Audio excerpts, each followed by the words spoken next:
My parents ignored my urgent calls from the hospital because my sister was having a meltdown over paint colors. So I had my lawyer visit me in the ICU, and when they finally graced me with their presence, they discovered the true cost of their neglect. The fluorescent lights above me flickered as my vision started to blur. I gripped the podium tighter, trying to steady myself as 40 pairs of eyes stared back at me from the conference room. Something was wrong, terribly wrong. And as you can see from the Q3 projections, my voice wavered. The PowerPoint slides began to swim together, transforming into a kaleidoscope of meaningless colors. My heart wasn't just racing, it was trying to escape my chest entirely. I'm Sophia, and I was dying in the middle of the most important presentation of my career. Miss Wells, are you all right?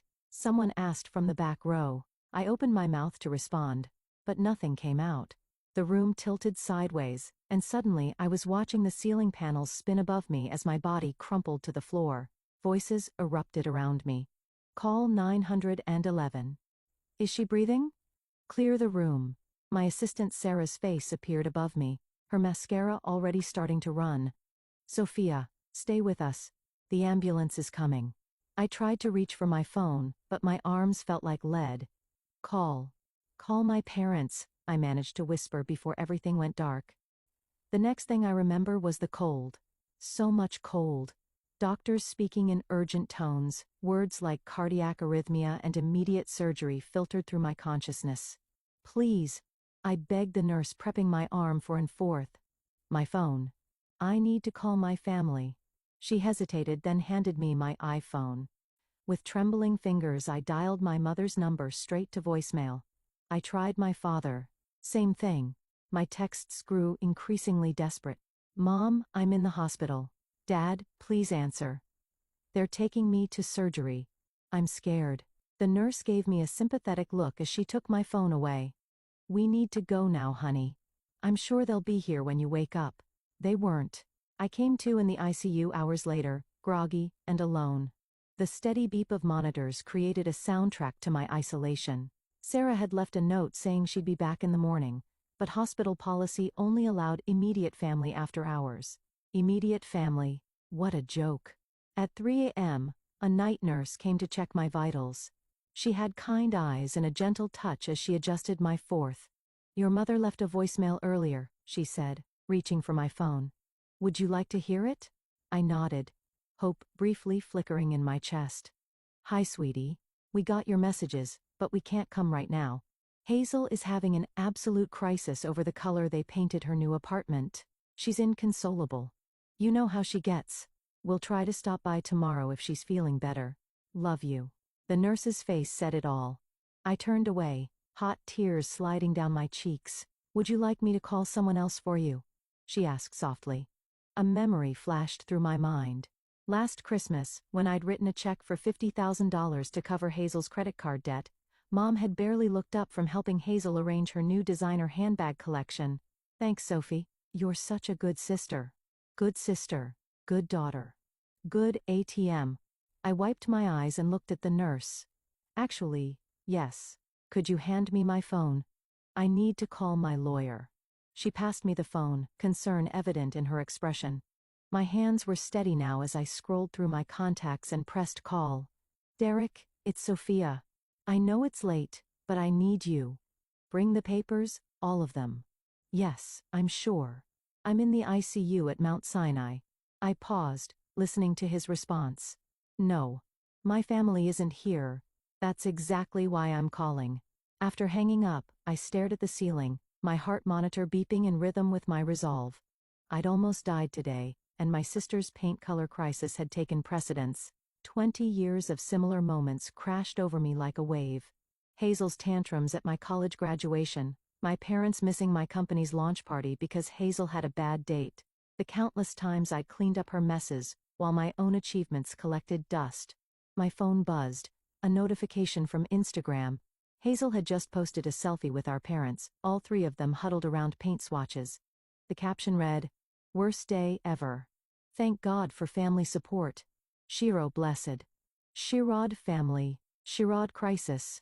I clicked off my phone and closed my eyes, feeling something hard and cold crystallize in my chest. It wasn't my heart this time. It was determination. Tomorrow, Derek would help me start dismantling everything I'd built for them. And for the first time in my life, I wouldn't feel guilty about it. Derek arrived at 9 at sharp, his leather briefcase bulging with documents. He took one look at me, hooked up to monitors and still pale from surgery, and his professional demeanor cracked. Jesus, Sophia, you look like hell. Thanks. Always knew I could count on you for honesty. I managed a weak smile. Did you bring everything? He pulled up a chair and started laying out papers on my bedside table. Everything you asked for, but are you sure about this? It's aggressive. My heart literally stopped yesterday. And my family was too busy picking paint swatches to care. I'd say aggressive is exactly what this situation calls for. Derek nodded, his jaw tightening. We'd been friends since college, and he'd witnessed plenty of my family's behavior over the years. All right. Let's start with the will changes. For the next hour, we methodically worked through the documents.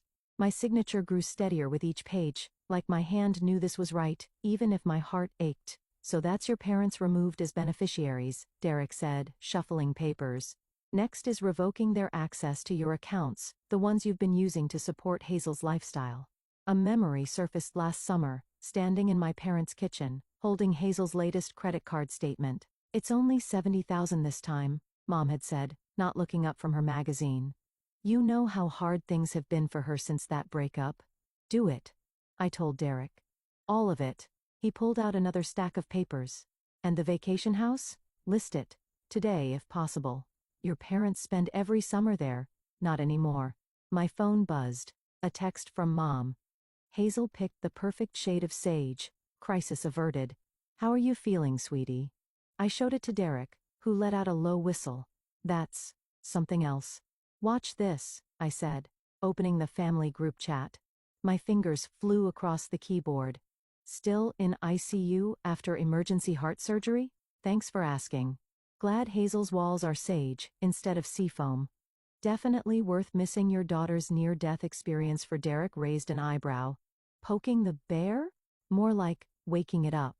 They've been hibernating in their bubble of denial for too long. My phone immediately erupted with notifications. Mom, don't be dramatic, Sophie. The doctor said you're stable. Dad, we'll visit soon, princess. Hazel. OMG. Why are you trying to make my apartment crisis about you? I turned my phone face down. Keep going with the papers, Derek. By noon, we drafted everything needed to legally separate my finances from my family's parasitic attachment. Derek was packing up when my friend Camilla burst in, carrying real coffee and looking murderous. I just saw Hazel's Instagram story, she announced, handing me the coffee. She's doing a full home renovation reveal, tagged at Keeler Blessed Charler New Beginnings, family support, not a single mention that her sister almost died yesterday. Of course not, I said, taking a sip. That would require acknowledging someone else's existence. I've got the papers ready to file, Derek said, standing. But I'll hold them until tomorrow. Give you time to think it through. I shook my head. File them now. I've had 38 years to think it through. After they left, I scrolled through my phone.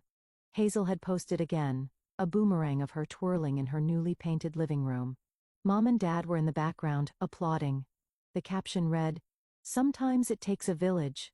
So grateful for parents who drop everything to help in a crisis. Blessed inkjet paint day, chic family first." My fingers hovered over the comment button. Instead, I opened my email and composed a message to my entire contact list. Dear friends and colleagues, I'm currently in the ICU at Mount Sinai following emergency heart surgery. While I'm stable now, it was a close call. I'm sharing this not for sympathy but for transparency about why I'll be out of office for a while. I'm also sharing because yesterday, I learned something valuable about family. Sometimes the ones who should be there aren't, and sometimes that's the wake-up call you need. Best, Sophia. I hit send, then turned off my phone. Let them deal with the fallout of their choices being made public. I was done covering for them. A nurse came in to check my vitals, glancing at the papers Derek had left behind. Big decisions today? Life-changing ones, I replied. Your heart rate's much stronger, she noted, checking the monitor. I looked out the window at the Manhattan skyline, feeling lighter than I had in years. Yeah, I said. I think it finally remembered how to beat for itself, instead of everyone else. She patted my hand and left. In the quiet of my hospital room, I could have sworn I heard the sound of bridges burning, and it sounded like freedom. 3 days after my surgery, my parents finally graced me with their presence. Mom swept in, wearing her signature Hermes scarf, carrying a bouquet that probably cost more than my hospital bill. Dad trailed behind, looking uncomfortable in the sterile environment. "Oh, darling," Mom exclaimed, as if we were meeting for lunch rather than visiting her daughter post-cardiac event. "These fluorescent lights are absolutely brutal on your complexion. Nearly dying tends to do that," I replied flatly. Dad cleared his throat. "Now, princess. No need for that tone. We're here now." 3 days later, Mom arranged the flowers, filling the silence with chatter.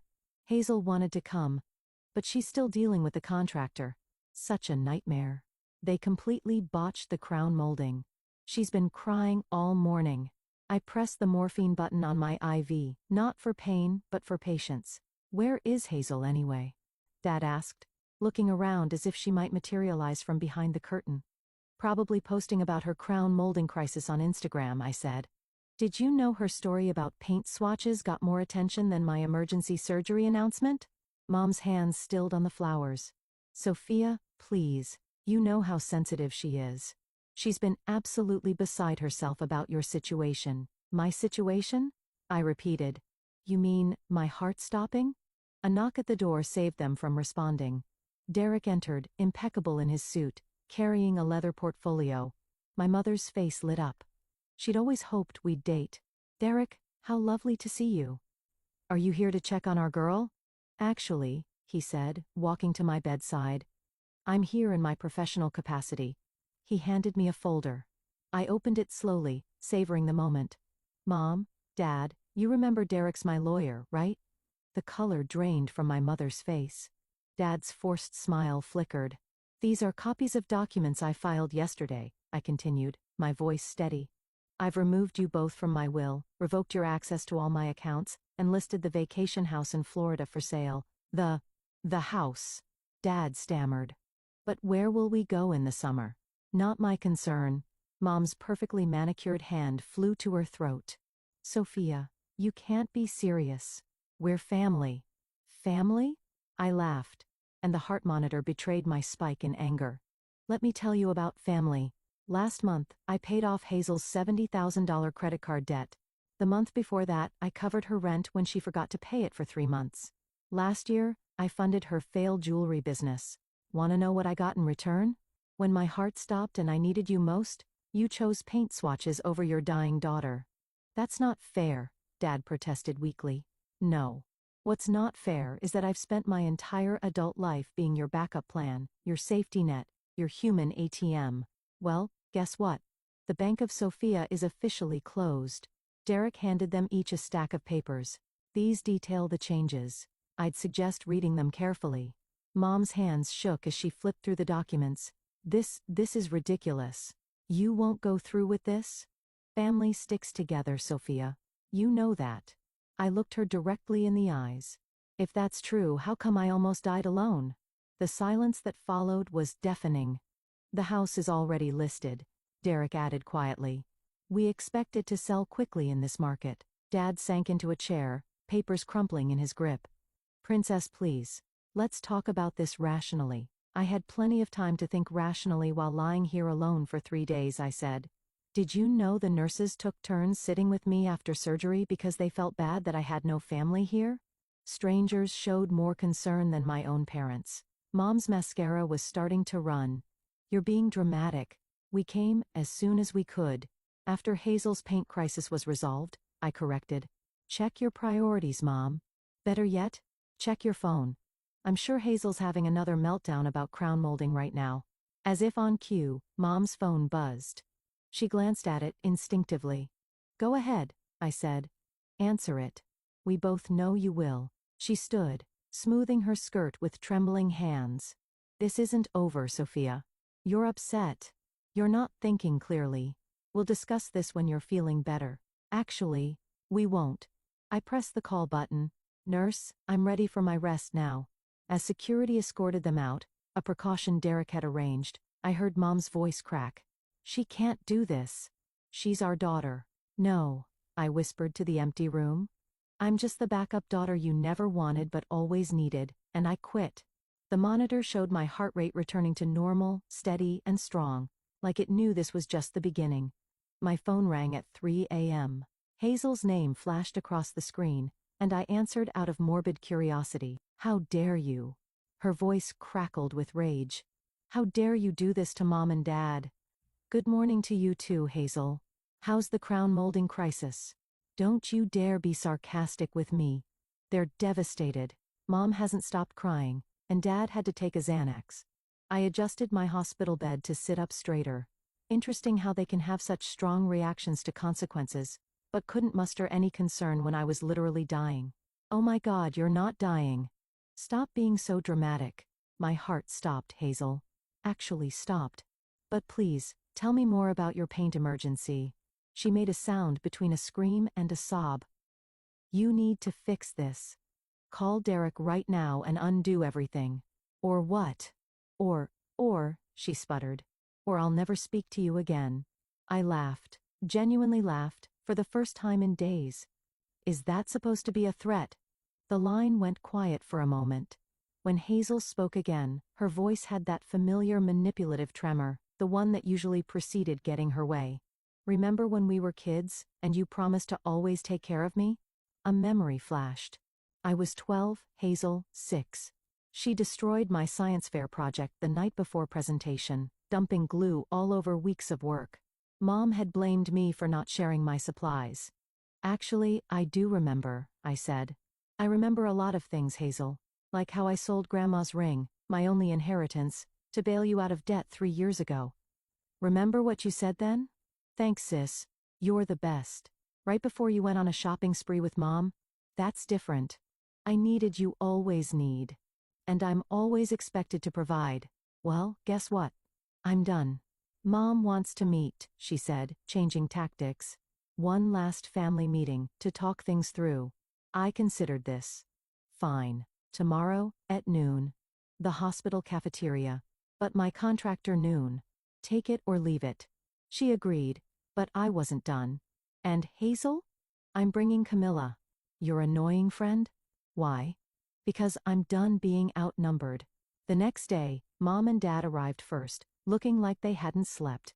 Hazel swept in 10 minutes late, wearing oversized sunglasses, and clutching an iced latte like it was life support. Camilla sat beside me, radiating protective energy. She'd known my family dynamics for years, and had always been my voice of reason. Sophia, Mom began, reaching across the table. Let's talk about this rationally. Rational? Camilla interjected. Like ignoring your daughter's emergency surgery? This is a family matter. Hazel snapped. Funny, I said. I was family when you needed your credit cards paid off. Dad raised his hands placatingly. Princess, we understand you're hurt. But this revenge, it's beneath you. Revenge? I leaned forward. This isn't revenge, Dad. This is boundaries. This is me finally saying no. You're being selfish. Hazel slammed her latte down. Do you know what this is doing to me? My anxiety is through the roof. My followers can tell something's wrong. Camilla snorted. Your sister almost died and you're worried about your Instagram aesthetic? Stay out of this. Hazel whirled on Camilla. This is your fault. You've always tried to turn her against us. No, I cut in. You did that all by yourselves. Mom started crying, her practice tears right on schedule. We can fix this, sweetie. Just call Derek. Stop. My voice was steel. The house is already in escrow. The accounts are closed. It's done. Hazel stood up so fast her chair toppled backward. You ungrateful bitch! She grabbed her latte and threw it at Camilla, who barely dodged the cup. The cafeteria went silent. Security approached quickly. And that, I said quietly, is exactly why this is happening. As security escorted Hazel out, her screams echoing down the hallway, I turned to my parents. We're done here. Sophia, please. Mom tried one last time. No. I'm going to be discharged tomorrow. When I leave this hospital, I'm leaving this dysfunction behind too. I stood up, Camilla steady beside me. Oh, and one more thing. I've instructed my lawyer to file a restraining order against Hazel. Consider this her first and last warning. Walking back to my room, Camilla squeezed my hand. You okay? I nodded, feeling lighter than I had in years. You know what's funny? My heart's actually beating better now that I've stopped letting them break it. Behind us, I could hear Hazel's distant screams mixing with Mom's sobs, the sound of consequences finally catching up to them all. The Florida house sold in 3 days, well above asking price. I signed the final papers from my new apartment where I'd been recovering for the past week. Derek sat across from me, sliding over a cashier's check. $4,200,000, he said. What are you going to do with it? First, I'm hiring an estate sale company to clear it out. Everything goes. Including the piano?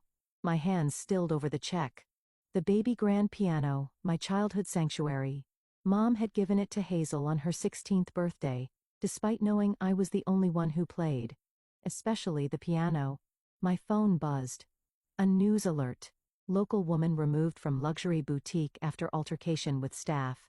The thumbnail showed Hazel being escorted out by security, mascara running down her face. Your sister's making headlines, Derek noted, peering at my screen. She always wanted to be famous. I forwarded the article to Camilla, who replied instantly. Karma's working overtime. The estate sale company arrived the next day.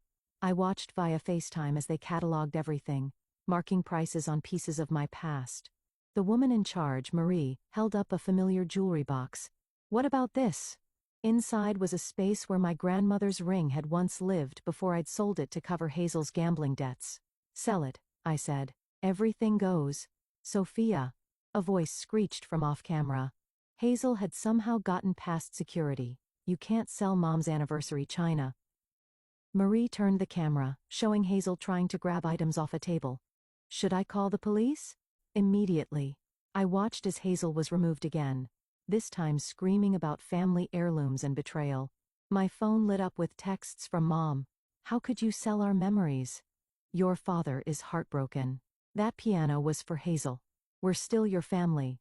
I blocked their numbers. Later that afternoon, Derek called. His voice was tense.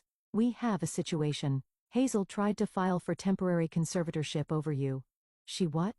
She's claiming your cardiac event affected your mental capacity. Says your erratic behavior proves you're unfit to manage your affairs. I laughed, but there was no humor in it. Let me guess. She's volunteering to manage my money for me? Got it in one. Don't worry, it's ridiculous. No judge would upfight it, I interrupted. Hard, make it expensive. And Derek, countersue for harassment. The estate sale started on Saturday. I watched the security cameras from my phone as strangers picked through my family's carefully curated image.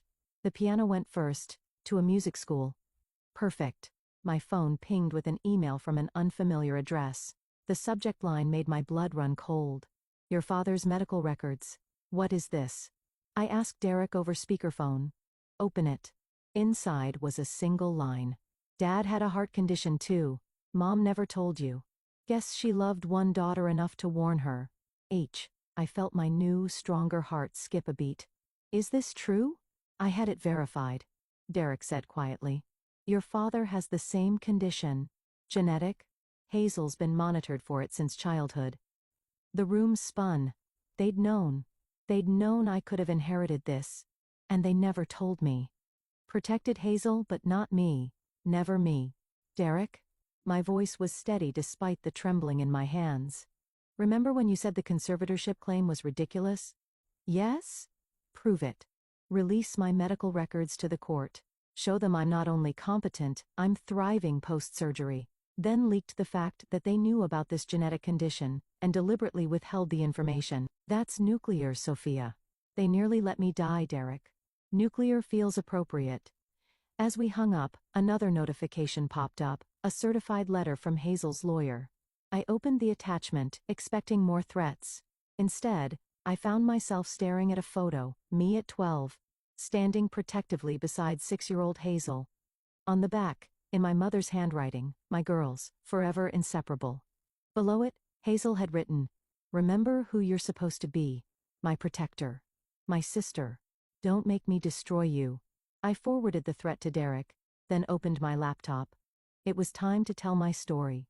All of it.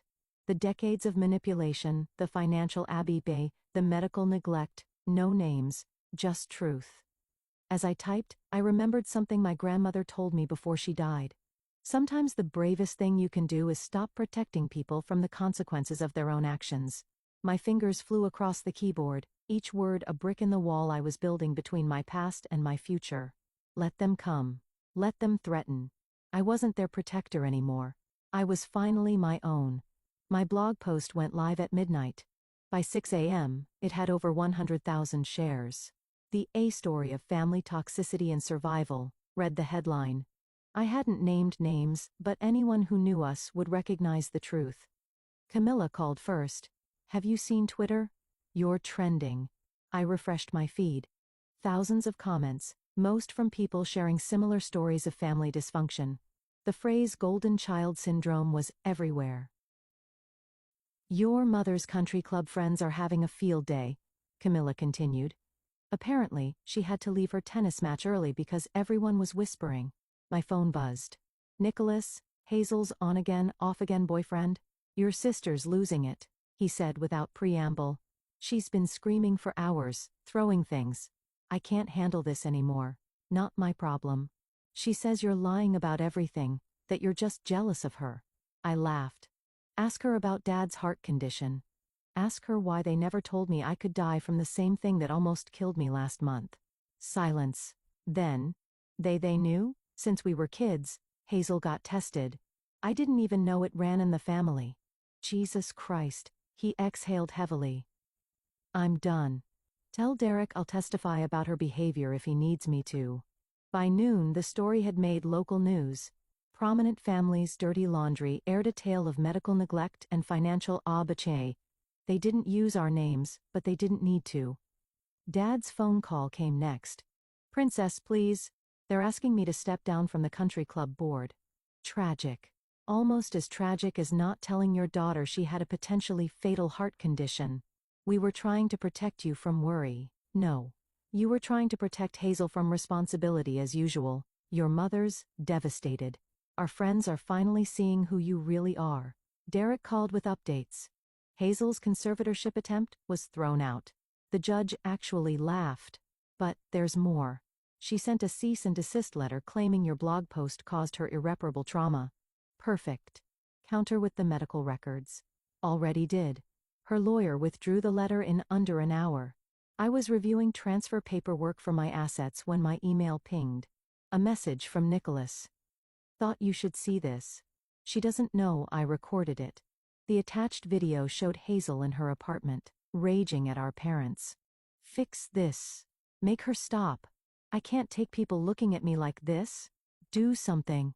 Mom's voice. "Darling, we're trying, but try harder. I'm the one who matters. I'm your real daughter." The video cut off. I forwarded it to Derek with one word: leverage. My phone lit up with a text from an unknown number, a photo of my grandmother's ring, the one I'd sold to help Hazel. "Missing something." The text read, "Who is this?" I typed back, "Someone who bought it from the pawn shop. Want it back? Meet me." I blocked the number and called Derek. "They're getting desperate." "Good," he said. "Because I just filed the hot attachment suit." And, "Sophia, the ring thing?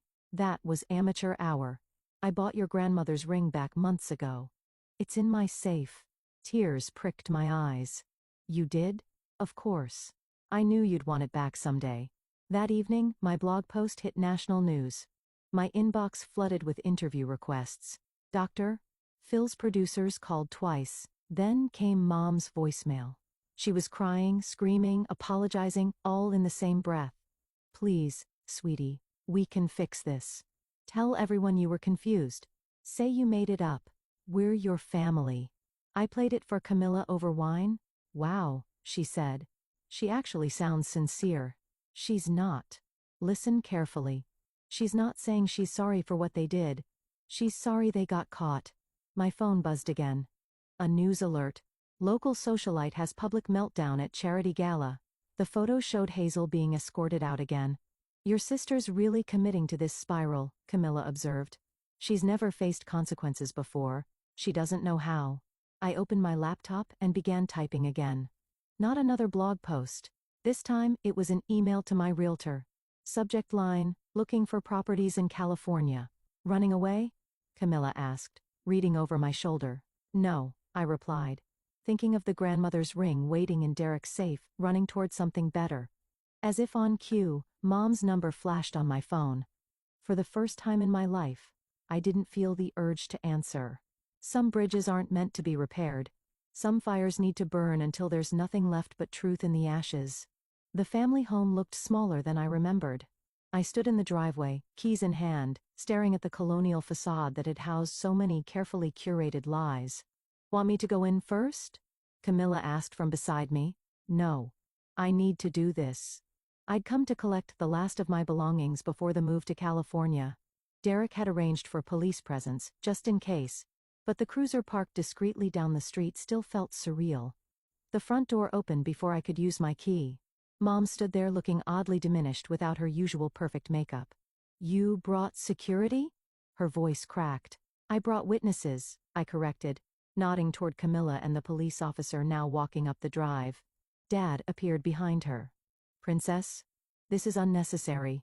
After Hazel's latest stunt, I'd say it's very necessary. They stepped aside, letting us enter. The house smelled of desperation in Chanel No. 5. Mom's stress cleaning signature. I'm here for my things, I said, heading toward the stairs. Just my childhood photos and some documents. Wait, Mom called out. There's something you need to know first. I turned, watching her twist her wedding ring, her tell for incoming manipulation. You should sit down for this. I'll stand. She exchanged looks with Dad, who nodded slightly. It's about your adoption. The word hung in the air like smoke. Camilla grabbed my arm, steadying me. My what? You're not. Mom's voice wavered. You're technically your Aunt Sarah's daughter. When she died, we took you in. You were only 2. We never told you because we wanted you to feel like real family. The room tilted. Aunt Sarah, Mom's sister who died in a car accident, my mother, my actual mother. Dad stepped forward. We loved you like our own. Stop. My voice was ice. You loved me like your own? You let me believe I was your biological child while withholding life-saving medical information because it wasn't actually genetic for me? You prioritized your biological daughter while I paid her bills, cleaned her messes, and nearly died alone? We didn't want you to feel different, Mom protested. Different? I laughed, the sound harsh even to my own ears. You mean like how you treated me differently my entire life? Heavy footsteps on the stairs announced Hazel's arrival. Oh, good. She finally knows she's not really my sister. I'm not? I turned to her. Then I guess I'm not really responsible for you anymore. All those years of guilt, of obligation, they never belonged to me, did they? You ungrateful, Hazel started, but Mom cut her off. We gave you everything, Mom cried. A home, an education, opportunities. No, I interrupted. I earned those things, every single one of them, while you were busy coddling your real daughter. I walked to the stairs, pushing past Hazel. In my old room, I found the box I'd come for: photos, documents, memories. At the bottom, wrapped in tissue paper, was a small frame. Inside was the last photo taken of Aunt Sarah, my real mother, holding me as a baby. Downstairs, chaos erupted. Hazel was screaming about inheritance rights, Mom was sobbing about family loyalty, and Dad was trying to talk over everyone about reasonable discussions. I descended the stairs with my box, the police officer moving closer. That's my baby photo album, Hazel shrieked, lunging for my box. The officer stepped between us. Actually, I said calmly, these are Aunt Sarah's photos, my mother's photos. I'm taking what's mine, and leaving what never was. You can't just walk away from this family. Mom grabbed my arm. I shook her off. I'm not walking away from my family. I'm walking away from people who kept me around as a convenient backup plan. There's a difference. We'll sue, Hazel screamed. We'll take everything. Go ahead. I reached the door. But remember, I have proof of financial fraud, medical neglect, and now proof that you knowingly withheld my adoption status while using it against me. Want to see how that plays in court? Silence fell. I turned to them one last time. You know what's funny? You kept this secret thinking it would make me feel less like family. But knowing the truth, it finally sets me free. I'm not your backup daughter. I'm not your ATM. I'm Sarah's daughter, and I'm done carrying your burdens. Camilla opened the door, sunlight streaming in. Behind me, I heard Mom collapse into tears, Dad's futile attempts at comfort, Hazel's incoherent rage. But, ahead of me, nothing but open road and possibility. Ready? Camilla asked. I clutched my box of real memories, feeling lighter than ever. Ready? We walked out into the sunlight, leaving the shadows of lies behind. In my pocket, my phone buzzed with another lawsuit threat from Hazel's lawyer. Let them come. I had truth on my side now, and truth I was learning was the strongest weapon of all. The California sun streamed through my office window as I finished typing my last blog post. My heart, now steady and strong, kept perfect rhythm with the keyboard clicks. And that's how I learned that family isn't about blood or obligation, I wrote. It's about choice. Every day, we choose who we let into our hearts. My phone lit up with Derek's call. The lawsuits are officially dismissed, he announced. All of them. The judge called them, and I quote, frivolous attempts at financial manipulation. How's Hazel taking it? Not well? Have you seen the tabloids? I pulled up the latest headline, Socialite's public meltdown goes viral. My sister ruined my life. The video showed Hazel throwing drinks at paparazzi outside a Manhattan restaurant. She's trending again, I said. Not the kind of fame she wanted. Speaking of trending, Mom had sent an email. The subject line read, Your father's birthday. Inside was a photo of our last family vacation before everything imploded. Below it she'd written, We miss you. Can't we just go back? I clicked delete. My doorbell rang. Camilla stood outside with 2 coffees and a small package. Special delivery from Derek, she announced, handing me the box. Inside, nestled in velvet, was my grandmother's ring, the one I'd sold for Hazel, the one Derek had rescued. But now it sat on a new chain transformed into a necklace. Derek said you might want to wear it differently now, Camilla explained. New meanings for new beginnings. I fastened it around my neck just as my laptop chimed. A donation confirmation. I just funded a year of cardiac screening for low-income families through my local hospital. The program was named after Sarah, my real mother. Your support group starts soon, Camilla reminded me. Ready? I logged into the video call where dozens of faces appeared, all people who'd found their own strength through my story. We weren't just healing ourselves, we were building something new. Welcome everyone, I began. Today we're talking about setting boundaries without guilt. Halfway through the session, my phone buzzed. A text from Nicholas. Thought you should know. Hazel's trying to sell a story to the tabloids about your adoption. But don't worry. I sent them the video of her admitting to financial fraud instead. I smiled. Karma really was working overtime. Another email arrived from Dad this time. The subject line made me pause. I'm sorry.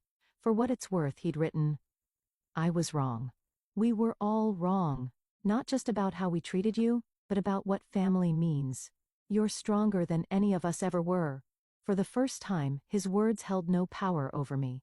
I didn't need his approval, or his apology. I was no longer that girl desperate for her family's love. The support group session ended with our usual affirmation, we choose ourselves today. Camilla pointed to my laptop screen. Look at your blog comments. A new message stood out. I left my toxic family today. Your story gave me courage. Thank you for showing me that walking away isn't giving up. It's growing up. I touched my grandmother's ring, now resting over my heart instead of weighing down my hand. Ready for dinner? I asked Camilla. The new Thai place has outdoor seating. Always. Oh, and I invited someone from your cardiac support group, that writer who also survived family drama. She seemed cool. Outside, the sunset painted the sky in colors no paint swatch could capture. My phone buzzed one last time, Hazel posting another rant about family betrayal. I turned off notifications and smiled at Camilla. You know what? I think I'm finally done carrying their stories. It's time to live my own. We walked toward the restaurant, my grandmother's ring catching the last rays of sunlight. Behind us, a stream of comments flowed on my blog post. You helped me find my voice. I'm choosing myself today. Thank you for showing us the way out. Revenge had brought me here, but it wasn't what kept me standing. That came from something stronger, the power of choosing myself, of building a life where love didn't require sacrifice. My heart beat steady and true, no longer racing to please others or breaking under the weight of unwanted obligations. This was freedom, this was peace. And it tasted sweeter than any revenge ever could. Asterisk. After listening to today's story, perhaps it has raised some new questions in your mind, or maybe it has brought back some old memories. Every day on Reddit, new experiences and moments create fresh stories, and they connect all of us. Everyone has their own unique journey in life, and we all try to understand the world in our own way. These kinds of moments remind us that we are all human, sometimes happy, sometimes sad, and always learning something new. If you enjoyed this story, feel free to share it with your friends. Your thoughts and feedback are always valuable to us, as they motivate us to create even better content. Every story has its own unique angle, and our goal is to understand everyone's perspective and make our content diverse and relatable. Stories like these help us realize that life's journey is different for everyone, and by hearing other stories, we learn something new. You can also share your own stories with us. Your experiences are valuable to us as well, and if you enjoyed this video, please leave your feedback. We aim to create content that brightens your mind and gives you new ideas every time. If you've already seen this video before, your feedback is still important. With every piece of feedback, we can improve our content and bring a new perspective to our viewers. Today, what we saw was just a small part of the many stories shared on Reddit and across the world. It's a reminder of how we all try to understand life by sharing our experiences with each other. This video was only an example of how we try to connect with others through storytelling, learning about different sides of life. We hope to continue sharing such stories that help us all learn and grow together. Thank you for your time, and don't forget to keep an eye out for more stories coming soon. If you haven't already, please like and follow for more amazing content. Your support keeps us going, and we will strive to bring you more thought-provoking and heartwarming stories. Until next time, take care and stay curious. Asterisk.